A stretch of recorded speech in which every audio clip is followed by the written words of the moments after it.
अस्सलाम वालेकुम friends, C++ language सीखने की सीरीज़ में ये हमारा लेक्चर नंबर 7 जा रहा है, जिसमें हम अरिथमेटिक ऑपरेटर्स के बारे में डिस्कस करेंगे। सी या फिर C++ लैंग्वेज में हमारे पास जो अरिथमेटिक ऑपरेटर्स हैं उनकी तादाद 5 है और 5 ऑपरेटर्स जो हमारे पास C++ लैंग्वेज में मौजूद होते हैं। पहला जो ऑपरेटर है वो है मल्टीप्लाई का, फिर मैंने डिवाइड लिखा है, फिर मॉडुलो ऑपरेटर लिखा है, फिर मैंने प्लस और लास्टली माइनस लिखा हुआ है। ये जो मल्टीप्लाई, डिवाइड और मॉडुलस ऑपरेटर मैंने अलग लिखा हुआ है और प्लस माइनस अलग लिखा है, ये इसलिए मैंने अलग लिखा है क्योंकि ये जो मल्टीप्लाई है, डिवाइड है और मॉडुलस है, इनकी या जो मॉडुलो ऑपरेटर है इनकी प्रायोरिटी प्लस माइनस से ज़्यादा होती है। इस वजह से मैंने इनको पहले लिखा है और प्लस माइनस को बाद में लिखा है। अब इसका मतलब क्या है? इसका मतलब ये है कि अगर हमारे पास एक अरिथमेटिक ऑपरेशन एक्सप्रेशन होगा, अरिथमेटिक एक्सप्रेशन होगा हमारे पास, और हम उसको अगर मैनिपुलेट करते हैं तो हमारे पास अगर सेम प्रेसिडेंस के या सेम प्रायोरिटी के ये जो मल्टीप्लाई है, डिवाइड है और मॉड्यूलो ऑपरेटर है या फिर प्लस माइनस है, इनकी प्रायोरिटी जो नीचे वाले इनकी प्रायोरिटी भी सेम है और जो ऊपर है उनकी भी एक जैसी प्रायोरिटी है, लेकिन एक दूसरे से डिफरेंट है। अगर एक एक्सप्रेशन है जिसमें ये सारे ऑपरेटर्स मिलके काम कर रहे हैं तो हमें क्या करना होगा, ये जो सेम प्रायोरिटी वाले हैं, ये ऊपर वाले या फिर नीचे वाले, तो ये हमारे पास लेफ़्ट टू राइट जो है सॉल्व होंगे। मतलब लेफ़्ट पे जो भी आ रहा होगा, चाहे वो प्लस आ रहा है या फिर माइनस आ रहा है, इन दोनों में। और अगर ऊपर वाले में तीनों में से आ रहा है तो फिर लेफ़्ट में अगर मॉडुलो पहले आ रहा है तो मॉडुलो पहले सॉल्व होगा, डिवाइड पहले आ रहा है लेफ़्ट में तो फिर डिवाइड होगा, और अगर मल्टीप्लाई पहले आ रहा है लेफ़्ट साइड पे तो फिर हम मल्टीप्लाई को ही सॉल्व करेंगे। यहाँ पर मैथ की तरह बोर्ड मास रूल नहीं है कि पहले जो है ब्रैकेट होगा और फिर हमारे पास डिवाइड है, मल्टीप्लाई है, फिर प्लस और फिर माइनस। उस तरह का कोई रूल नहीं है। यहाँ पर सारों की प्रायोरिटी सेम है, मतलब मल्टीप्लाई, डिवाइड और मॉडुलो की प्रायोरिटी सेम है और प्लस माइनस की प्रायोरिटी सेम है। प्लस माइनस में से जो भी पहले लेफ़्ट साइड पर आया वो सॉल्व कर सकते हैं आप। और इसी तरह ये जो ऊपर तीन ऑपरेटर्स हैं, मल्टीप्लाई, डिवाइड और मॉडुलो, इन तीनों में भी आप बेशक पहले मल्टीप्लाई सॉल्व करें या डिवाइड करें या फिर मॉडुलो करें, ये आपकी मर्ज़ी है, लेकिन शर्त क्या है कि प्रायोरिटी हमारे पास होनी चाहिए, एसोसिएटिविटी होनी चाहिए लेफ़्ट टू राइट। ठीक है, तो चले हम पहले इसको समझ लेते हैं कि ऑपरेटर्स वर्क कैसे करते हैं और इनका क्या मतलब है। तो मैं जाता हूँ यहाँ पर, मैं कोड ब्लॉक्स को ओपन कर लेता हूँ।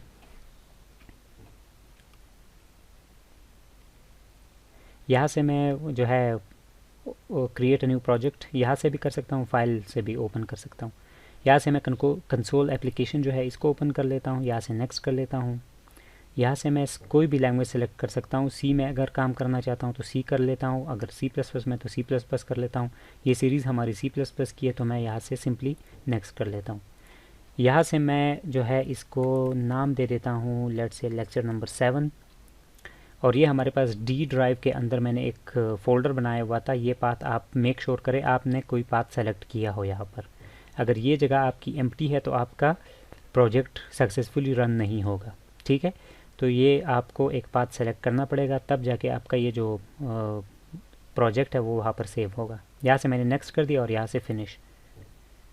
अब हमारे पास जो है प्रोजेक्ट जो है बन चुका है। यहाँ से मेन एक्टिविटी कह रहा हूँ, main.cpp फाइल हमारे पास आ चुकी है। यहाँ से मैं क्या कर लेता हूँ, पहले ये जो प्लस माइनस है मैं आपको वो बता देता हूँ। लेट्स से यहाँ पर एक एक्सप्रेशन ये है, एक असाइनमेंट हुई है, वेरिएबल y के अंदर मैं असाइन कर देता हूँ लेट्स से 8। अब अगर आपको मैं पूछूं कि हमारे पास x प्लस वाई का आंसर क्या आएगा, x प्लस वाई का आंसर क्या आएगा, तो ये तो आप बता सकते हैं, ये सिंपली 8 प्लस 5 13 ही आएगा, जो कि ऑब्वियस है, यही आएगा। अगर आपको मैं कहता हूँ कि x माइनस वाई क्या होगा, तो 5 माइनस 8 क्या होगा हमारे पास, ये आएगा -3, और हमारे पास आउटपुट भी जो एक्सपेक्टेड थी वही आ रही है। तो प्लस और माइनस का तो सिंपल वही रूल है। अब अगर मैं मल्टीप्लाई पर जाता हूँ तो मल्टीप्लाई के केस में मैं क्या कर लेता हूँ, इसको मल्टीप्लाई भी सेम ही है, हमारे पास मल्टीप्लाई भी सेम आएगा। 5 मल्टीप्लाई बाय 8 तो ये हमारे पास आता है 40, और ये 40 ही आ रहा है। ठीक है, ये भी सेम है। अब असल जो खेल है वो हमारे पास डिवाइड और जो अगला ऑपरेटर है मॉडुलो उसका है। अगर मैं यहाँ पर कर देता हूँ x डिवाइड y, तो आपकी नज़र में, चले आपको पहले कंफ्यूज नहीं करते, मैं y डिवाइडेड बाय मतलब बड़ी वैल्यू को ऊपर कर देता हूँ और नीचे वाली वैल्यू को, जो छोटी वैल्यू उसको डिवाइड में रख देता हूँ।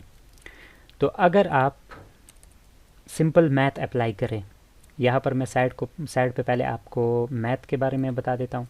मैथ में इसका आंसर कैसे आएगा, y के अंदर क्या है 8 और x के अंदर क्या है 5। तो अगर हम 8 को 5 पे डिवाइड करते तो हम क्या करते हैं 5 1 जा 5 ऐसे, और यहाँ से हमारे पास आ जाता है 3 रिमाइंडर, और फिर हम 0 लगाते हैं और यहाँ से पॉइंट लगा के हम क्या कर लेते हैं, यहाँ से हम कर लेते हैं 5 6 जा 30। तो ये हमारे पास सिंपल मैथ का जो है डिवीज़न है। लेकिन यहाँ पर अगर आप यही सोच रहे हैं कि हमारे पास आउटपुट आएगा 1.6, तो ये आउटपुट आपका गलत होने वाला है। उसकी रीज़न क्या है मैं वो आपको बता देता हूँ। चलिए पहले इसको रन कर लेते हैं। तो आपके पास जो आउटपुट आया वो 1.6 आने के बजाय सिर्फ 1 आया है। उसकी रीज़न क्या है, उसकी रीज़न ये है कि अगर आप यहाँ देखें तो आपके पास x भी एक इंटीजर टाइप का है, y भी एक इंटीजर टाइप का है, और अगर आप एक इंटीजर को दूसरे इंटीजर पर डिवाइड करते हैं तो आपके पास गारंटी है कि आंसर यह C++ लैंग्वेज में आपके पास जो आंसर है वो इंटीजर ही आएगा। ठीक है, अगर आप एक इंटीजर को दूसरे इंटीजर पर डिवाइड करते हैं तो आपके पास लाजमी है कि आंसर जो है आपके पास इंटीजर ही आएगा। लेट से मैं अब क्या कर लेता हूँ, हमारे पास यहाँ पर मैं एक फ्लोट नाम का, फ्लोट टाइप का एक वेरिएबल जो है बना लेता हूँ रिज़ल्ट के नाम से, और उसमें मैं रख देता हूँ, लेट से यहाँ पर रख देता हूँ 8 डिवाइड बाई 5। अब आपकी नज़र में ये x y तो हमारे पास ख़त्म हो चुकी है। यहाँ पर मैं जो है रिज़ल्ट नाम का ये जो वेरिएबल है इसको दोबारा से आपको, लेकिन अब आप बता सकते हैं क्या कि इसका रिज़ल्ट क्या आएगा, क्योंकि अब जो है हमारे पास जो वेरिएबल है वो फ्लोट हो चुका है। ठीक है, इंटीजर के बजाय हमारे पास वेरिएबल फ्लोट चुका है, पॉइंट्स की वैल्यू इसमें स्टोर हो सकती है। तो अब भी अगर आप इसको रन करें तो हमारे पास जो आउटपुट है पुराना ही आउटपुट आ रहा है 1। उसकी रीज़न क्या है कि फ़िलहाल रिज़ल्ट यहाँ पर बेशक फ्लोट स्टोर होता है, लेकिन यहाँ पर जो ऑपरेंड्स है वो हमारे पास अभी भी इंटीजर्स ही है। तो उसके लिए मुझे क्या करना पड़ेगा, अगर मैं चाहता हूँ कि इसका आंसर फ्लोट में आ जाए तो मुझे क्या करना पड़ेगा, यहाँ पर किसी भी वैल्यू को मैं फ्लोट्स में कन्वर्ट कर देता हूँ। कैसे करके, .0 लगा के, ताकि उससे पता चले कि ये फ्लोट वैल्यू है और ये इंटीजर पे डिवाइड हो रही है। तो अगर मैं किसी फ्लोट को इंटीजर पर डिवाइड करता हूँ तो मेरे पास रिज़ल्ट आता है फ्लोट ही। लेकिन शर्त क्या है कि मैं, रिज़ल्ट तो गारंटी है कि फ्लोट ही आएगा, लेकिन अगर आप इसको फ्लोट टाइप की वैल्यू में स्टोर कर रहे हैं तो फिर तो ठीक है, आपको फ्लोट रिज़ल्ट प्रिंट होगा। लेकिन अगर आप इसको इंटीजर फॉर्म में सेव कर रहे हैं तो आपको पुराना ही रिज़ल्ट मिलेगा, चाहे आप फ्लोट ही क्यों ना बना ले इसको। यहाँ से मैं जैसे ही रन कर लेता हूँ तो अब मेरे पास 1.6 जो कि ओरिजिनल आउटपुट है हमारे पास वही आ रही है। उसकी रीज़न क्या है कि मैंने यहाँ पर एक इंटीजर को फ्लोट में कन्वर्ट कर दिया है। अब मैं आपको जो समझा रहा था वो ये समझा रहा था कि अगर आप इस रिज़ल्ट वाले वेरिएबल की नेचर चेंज करके फ्लोट से इंट कर दे और आप ये सोच रहे हो कि अब 1.6 अभी भी आएगा, तो ये गलत है, 1 ही आएगा। उसकी रीज़न क्या है कि मैंने आपको क्या बताया, रिज़ल्ट बेशक आ रहा है फ्लोट में, लेकिन आप उसको सिर्फ इंटीजर में ही स्टोर कर रहे हैं। तो इंटीजर में तो फ्लोट की वैल्यू आती नहीं है, 1.6 तो इंटीजर में सेव नहीं होता। पॉइंट से पहले वाली जो वैल्यू है वो ही सिर्फ रिज़ल्ट नाम के वेरिएबल में स्टोर हो जाएगी, और जो 0.6 है वो डिस्कार्ड हो जाएगा। तो इस वजह से अगर आप प्रॉपरली हैंडल करना चाहते हैं तो यहाँ पर इसको फ्लोट रहने दें, और इसके बाद यहाँ से कोई एक वैल्यू, चाहे आप इसको ही क्यों ना फ्लोट बना ले 5.0 करके, तो फिर भी आपके पास रिज़ल्ट 1.6 आएगा, फ्लोट ही आएगा, क्योंकि हम क्या कर रहे हैं, एक कम अज़ कम डिवीज़न में एक वैल्यू हमारे पास फ्लोट होनी चाहिए, तो हम जो है प्रॉपर जो हमारे पास आउटपुट होती है वो गेन कर सकते हैं। अब एक और चीज़ है हमारे पास कि अगला जो ऑपरेटर है, या एक और चीज़ मैं आपको बता दूं, ऐसा ना हो आप यहाँ पर दोनों फ्लोट्स ले लें और आप कहें कि इस वक्त क्या आएगा। तो इस वक्त भी आपके पास ऑब्वियस है, फ्लोट को फ्लोट पर डिवाइड करें तो आंसर फ्लोट ही आता है। ठीक है, अब हमारे पास अगर हम नंबर्स भी चेंज करें तो फिर भी ये नहीं है कि सिर्फ इसी पे हम वर्क कर रहे हैं। 11 कर दे, 11 डिवाइड बाय 5, तो इसको अगर मैं कन्वर्ट करूं फ्लोट में तो हमारे पास आता है 2.2 और ओरिजिनल आउटपुट भी यही है हमारे पास मैथ के हिसाब से भी। ठीक है, अब मैं क्या कर लेता हूँ, लास्ट हमारे पास एक और जो ऑपरेटर बच चुका है वो है मॉडुलो ऑपरेटर। तो मैं लेट्स से कोई और वैल्यू मॉडुलो 4। अब इसकी शर्त क्या है, इसके लिए शर्त क्या है कि हमारे पास जो मॉडुलो ऑपरेटर है वो हमेशा इंटीजर्स पर ही वर्क करता है। आपने किसी फ्लोट वैल्यू पर, लेट्स से मैं यहाँ पर 4.0 करता हूँ और अगर इसको मैं रन करूँ तो फ्लोट वैल्यू की वजह से ये देखिए मुझे एरर दे रहा है। और एरर क्या दे रहा है, यहाँ पर मैं लॉग्स में जाके इसको थोड़ा ऊपर खींच लेता हूँ ताकि नज़र आ जाए मुझे एरर। तो मैं अगर इसको ऊपर करूँ तो ये देखिए मुझे कह रहा है invalid operands of type int, कहता है कि इनवैलिड है, ये जो एक ऑपरेटर है वो इंटीजर टाइप का होना चाहिए लेकिन वो डबल है, क्योंकि ये उसको फ्लोट या फिर डबल उसको दिखाई दे रहा है। तो हमें क्या करना है, अगर मॉडुलो ऑपरेटर जब भी आप यूज़ करना चाहते हैं तो मॉडुलो ऑपरेटर के लिए शर्त क्या है कि आपको दोनों ही इंटीजर्स के ऊपर अप्लाई करना पड़ेगा। दोनों ही इंटीजर्स ऑपरेंड होंगे तो तब ही मॉडुलो ऑपरेटर वर्क करता है। अब मॉडुलो ऑपरेटर करता क्या, ये हमें किसी भी डिवीजन का जो कोशेंट होता है वो नहीं, जो रिमाइंडर होता है वो हमें रिटर्न करता है, रिमाइंडर रिटर्न करता है। चलिए पहले इसको मैं आपको ऐसे समझा देता हूँ सॉल्व करके। तो अगर हम इसको मैथ में सॉल्व करते हैं तो 17 को अगर हम 4 पे डिवाइड करते हैं तो 4 4 16, यहाँ पर 16 हो जाएगा और रिमाइंडर क्या बचेगा 1। तो इस वक्त अगर हम इस रिज़ल्ट को प्रिंट करेंगे तो हमारे पास 1 आउटपुट मिलेगी, क्योंकि हमारे पास रिमाइंडर क्या बचा 1। ये 4 जो है ये कोशेंट है, ये नहीं मिलेगा, ये तो डिवीजन से मिलता है। ये ऊपर का जो आंसर है ये डिवाइड ऑपरेटर हमें रिटर्न करता है। लेकिन ये जो रिमाइंडर है, अगर हम किसी रिज़ल्ट का रिमाइंडर चाहते हैं किसी डिवीजन का, तो रिमाइंडर हमें डिवाइड की मदद से नहीं मिलता, वो हमें मॉडुलो ऑपरेटर की मदद से मिलता है। जैसे इस वक्त इसके केस में है 17 मॉडुलो 4, तो हमारे पास रिमाइंडर आता है 1। तो चले हम टेस्ट कर लेते कि यही आता है या नहीं। तो ये देख सकते हैं आप, हमारे पास 17 मॉडुलो 4 करने से रिज़ल्ट आता है 1। अब हम वैल्यू थोड़ी चेंज कर लेते हैं, कोई छोटी वैल्यू भी टेस्ट करके लेते हैं। लेट्स से मैं यहाँ पर 1 डिवाइड बाय 4 कर लेता हूँ, सॉरी डिवाइड कह रहा हूँ, मॉडुलो 4 कर लेता हूँ। तो हमारे पास रिज़ल्ट आता है 1 दोबारा। अब ये डिवीजन का रिज़ल्ट नहीं है, ये हमारे पास मॉडुलस का रिज़ल्ट है, रिमाइंडर है। इसको भी हम चेक कर लेते हैं, साइड पे यहाँ चेक कर लेते हैं। 1 को मैं 4 पे डिवाइड कर रहा हूँ तो ऑब्वियस है यहाँ पर मुझे लगाना पड़ेगा एक 0 और फिर पॉइंट, और यहाँ पर एक 0 मैं लगा के इसको 10 बना देता हूँ। अब 4 2 ज़ा 8। अब मेरे पास आंसर क्या आया है, हमारे पास आंसर इधर से आया है 2। लेकिन अगर आप मैथमेटिक्स के हिसाब से देखें तो हमारे पास यहाँ पर रिमाइंडर बचता है 2 और हमारे पास आंसर क्या आया है 1। तो मॉडुलो ऑपरेटर की अगर इधर हम यूजेज देखें तो ये मैथ की तरह वर्क नहीं करता कि हमें सिर्फ उसी तरह ही रिज़ल्ट जो है रिटर्न करे। ये कैसे वर्क करता है, अगर हमारे पास लेफ़्ट ऑपरेंड छोटा है और राइट ऑपरेंड बड़ा है तो ये हमेशा लेफ़्ट ऑपरेंड ही रिज़ल्ट में रिटर्न करता है। ठीक है, क्योंकि ये हमारे पास मैथ की तरह यहाँ पर कैरी नहीं लेके जा सकता कि 0 लगाए और फिर पॉइंट और फिर यहाँ पर इसको 0 बना दे या 2 0 बना दे, ये इस तरह का वर्क नहीं करता। ये अगर हमारे पास लेफ़्ट ऑपरेंड जो कि इस वक्त 1 है, अगर ये छोटा है और राइट ऑपरेंड बड़ा है तो लेफ़्ट ऑपरेंड को ही ये रिमाइंडर मान के हमें रिटर्न करता है, क्योंकि ये इसको ही रिज़ल्ट मान के वापस रिटर्न कर देता है। ठीक है, चले हम टेस्ट कर लेते कि यही है या नहीं। तो एक और ट्राई कर लेते, लेट से इसको 7 कर दिया, अगले को मैंने 14 कर दिया या 17 कर दिया। अब अगर हम चेक करें तो रिमाइंडर ऑपरेटर मुझे 7 रिटर्न कर रहा है, हालांकि रिमाइंडर कुछ और बनता है मैथमेटिक्स के लिहाज से। तो ये जो है कुछ डिफरेंसेस मैथ और यहाँ सी लैंग्वेज के ऑपरेटर्स के दरमियान आपको होने चाहिए कि जब भी मॉडुलस ऑपरेटर के साथ हम काम करते हैं तो अगर लेफ़्ट ऑपरेंड हमारे पास छोटा है राइट ऑपरेंड से, जैसे इस वक्त 17 जो है बड़ा है या 7 जो है वो छोटा है 17 से, लेफ़्ट वाला छोटा है राइट से, तो लेफ़्ट वाला ही हमारा रिज़ल्ट होगा। मैथ की तरह कैलकुलेट करके हमारे पास रिज़ल्ट नहीं आएगा।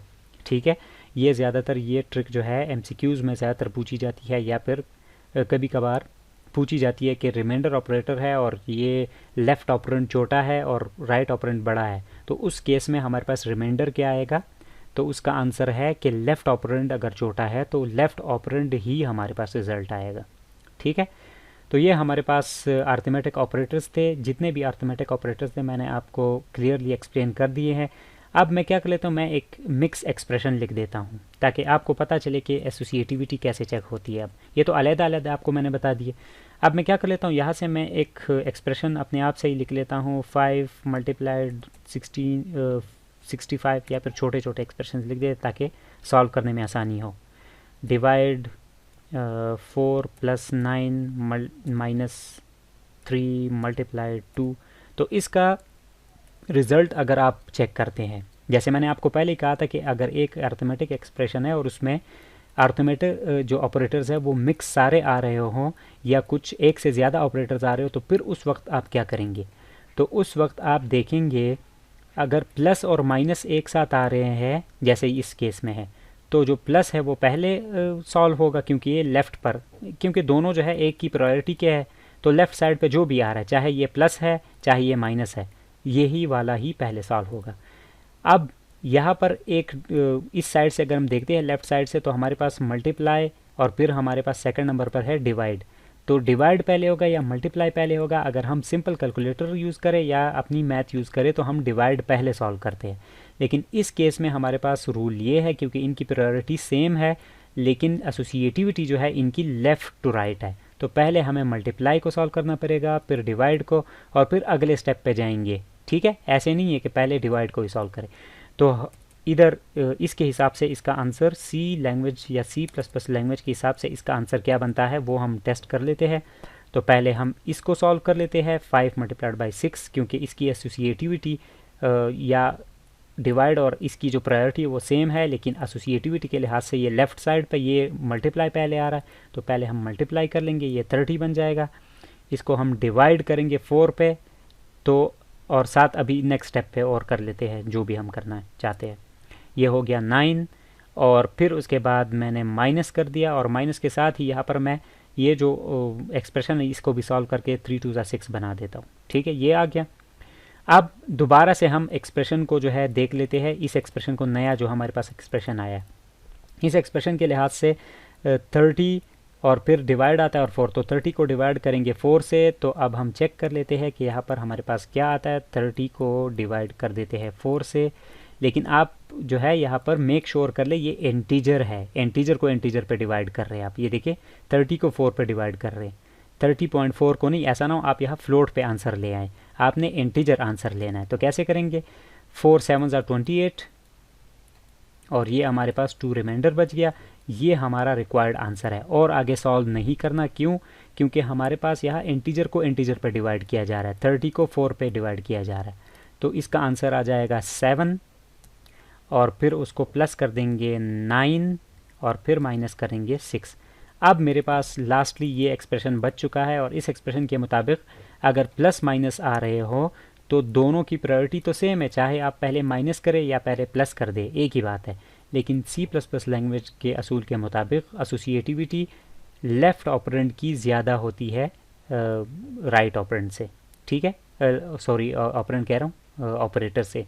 ठीक है, अगर ये सेम प्रायोरिटी के जैसे प्लस माइनस है तो या पहले प्लस कर दे या पहले माइनस कर दे, एक ही बात है। लेकिन एसोसिएटिविटी जो है लेफ़्ट टू राइट चल रही है, तो मैं पहले राइट वाला लेफ़्ट वाला सॉल्व कर लेता हूँ, जो कि मेरे पास 16 आंसर आ जाता है, और फिर मैं उसमें से माइनस कर देता हूँ 6 और लास्टली आंसर बच जाता है मेरे पास 10।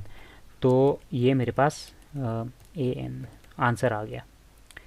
अब हम इस प्रोग्राम को रन करके देखते हैं कि क्या हमारे पास रिज़ल्ट यही आता है या नहीं। तो आप देख सकते हैं हमारे पास रिज़ल्ट जो है वो 10 ही आ रहा है। ठीक है, अब अगर आप इसको मैथ की तरह सॉल्व करते हैं, तो मैथ की तरह सॉल्व करने से पहले डिवाइड अगर हम सॉल्व करें तो फिर देखते हैं कि क्या रिज़ल्ट आता है। तो 6 को पहले डिवाइड करेंगे 4 पे, तो क्या रिज़ल्ट आता है, 4 1 ज़ा 4 और 2 कैरी, तो यहाँ से आया मेरे पास 1। ठीक है, तो 1 आ गया। अब मैं इस सारे को मिटा देता हूँ और दोबारा से कैलकुलेशन कर देता हूँ। ये मैं इसलिए कर रहा हूँ ताकि ऐसा ना हो आप कल को डिवाइड पहले कर बैठे, लेफ़्ट साइड वाला पहले करना है। तो ये आ जाएगा 5 × 1, क्योंकि 6 / 4 करने से हमारे पास रिज़ल्ट आ गया 1। ठीक है, क्योंकि इंटीजर को इंटीजर पर डिवाइड कर रहे हैं हम। ये आ गया।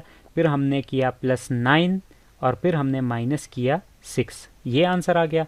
अब इसके मुताबिक हमारे पास अगला आंसर क्या आता है। अब 5 मल्टीप्लाइड बाई 1 करने से ये बनता है 5, फिर +9 और -6 ये बच गया। और दोबारा से हम इसको अगर देखते हैं तो ये 14 - 6 बनता है और फाइनल आंसर बनता है 8, जो कि गलत है। ठीक है, अगर हम डिवाइड को पहले सॉल्व कर लेते हैं और मल्टीप्लाई को बाद में मैथ वाला रूल यहाँ बोर्ड मास रूल अप्लाई कर देते हैं तो ये हमारे पास गलत आउटपुट दे रहा है, क्योंकि हमारे पास रिजल्ट 10 बनता है और ये देखिए यहाँ पर रिजल्ट 8 आ रहा है। ये क्यों आ रहा है, क्योंकि मैंने पहले डिवाइड को पहले सॉल्व किया। आपने क्या करना है, आपने ये रूल याद रखना है कि जब भी अर्थमेटिक ऑपरेटर्स एक साथ आ रहे हो किसी एक्सप्रेशन में, तो आपने क्या करना है कि जो सेम प्रायोरिटी के हैं, जैसे मल्टीप्लाई और डिवाइड या फिर प्लस और माइनस, इन दोनों की प्रायोरिटी सेम है, माइनस प्लस की और मल्टीप्लाई और डिवाइड की, तो आपने पहले लेफ़्ट वाला ही ऑपरेंड सॉल्व करना है। आपने ये नहीं कि पहले राइट वाला सॉल्व किया, डिवाइड है तो इस वजह से, आपने ये नहीं करना। लेफ़्ट ऑपरेटर पहले करना है, फिर राइट वाला ऑपरेटर बाद में करना है। तो ये हमारा जो है आज तक का लेक्चर था अर्थमेटिक ऑपरेटर्स के बारे में। नेक्स्ट वीडियो में इंशाल्लाह फिर अगले जो अर्थमेटिक ऑपरेटर्स के बाद आता है, जो ग्रुप आता है वो है बिटवाइज ऑपरेटर्स, उनको हम डिस्कस करेंगे। तो तब तक के लिए मुझे इजाज़त दीजिए। अल्लाह हाफिज़।